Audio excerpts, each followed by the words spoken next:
I want to ask you a deeply serious question. Stop for a moment and truly think about this.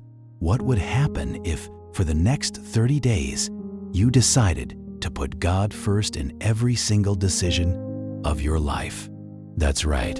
I'm talking about all decisions, from the smallest matters to the biggest turning points of your life. Maybe right now, a voice of doubt is creeping into your mind. You're thinking, this won't change anything, will it?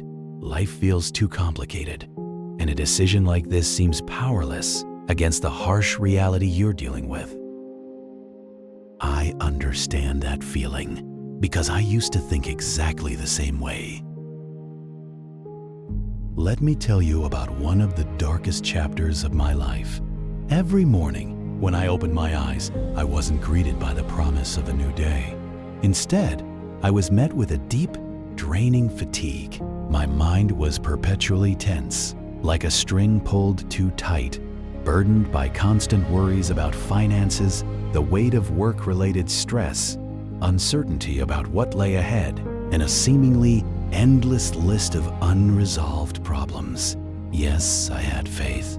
I continued to pray, but mostly when life became difficult, I turned to God, but only in moments of complete despair, when I felt trapped and could see no way forward. But the hard truth was this: I was still placing everything else above Him. Each morning, I would wake up and immediately dive into the chaos of life. My thoughts would go first to money, then to my worries about other people and the challenges I faced. God was always the last thing on my mind. I eventually recognized a painful contradiction within myself. I had more faith in my personal plans than in God's divine purpose. I depended on my own efforts and limited wisdom far more than I depended on faith. And what was the outcome? The more I struggled to control every aspect of my life, the more drained and overwhelmed I became. The more desperately I tried to hold everything together, the more it all slipped beyond my grasp. Part 1. The moment of awakening and the decision to change.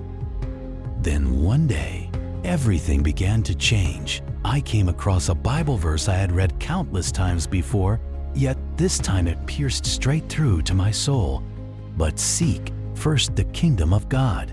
Those few simple words stayed with me. I couldn't stop thinking about them, and for many nights, I wrestled with their meaning. I started asking myself some hard, honest questions.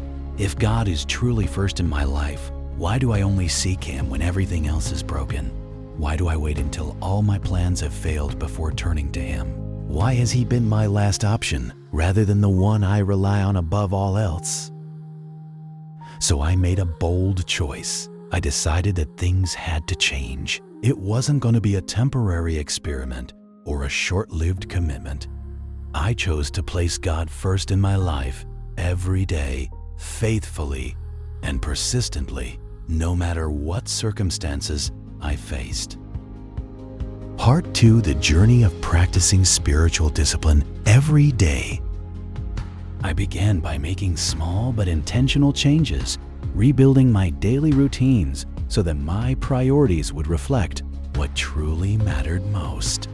Before checking my phone, before opening social media, before diving into messages or work emails filled with pressure and demands, I chose to spend the first moments of my day in prayer, surrendering my mind, my heart, and the very breath of a new day to God.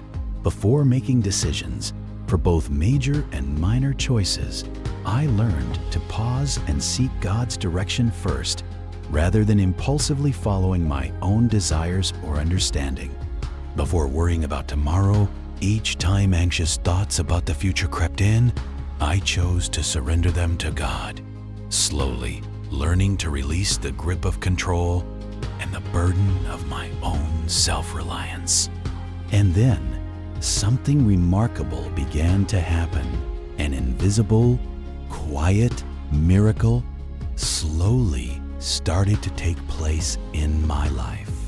Part 3, deep inner transformation. I need to clarify something so there is no misunderstanding.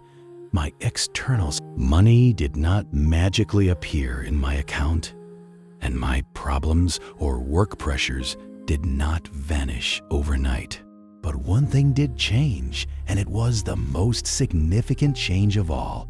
It was me. The unseen fear that once gripped me every night began to lose its hold. The things that once caused me to panic and lose sleep no longer had power over my emotions or my mind. In their place, I began to experience a deep, abiding peace, a peace beyond all understanding that I had never known before in my life. I discovered a deeply profound truth. God does not always begin by changing our circumstances. More often, He begins by changing us, our hearts, our character, our inner being. And once our hearts are transformed, everything else begins to look completely different. Today, as I share this with you, I still encounter trials, hardships, and uncertainties, just like anyone else. Life has not suddenly become easy, but everything is different now because I no longer face it in isolation. I no longer walk this journey alone because one truth has become firmly rooted in my heart. When God is first in your life, everything else naturally finds its rightful place. You no longer have to exhaust yourself trying to manage every detail or live under the weight of endless anxiety. Instead, you can move forward with confidence, knowing that your life is in His hands. So at this very moment, be honest with yourself. Don't run from the question. Take a hard look at your heart and ask yourself, what is truly sitting on the throne of your life right now? What holds first place in your thoughts, your priorities, and your devotion? Is it money that holds first place in your heart? Is it your work, your ambitions, and your career? Is it the fears and worries that keep you awake at night, wondering about the future? Or is it truly God who sits at the center of your life? Because sometimes real change doesn't begin with a grand gesture or a life-altering event. It begins with one small adjustment, one deliberate shift in your priorities. And that single change made today may be enough to alter the direction of your life forever.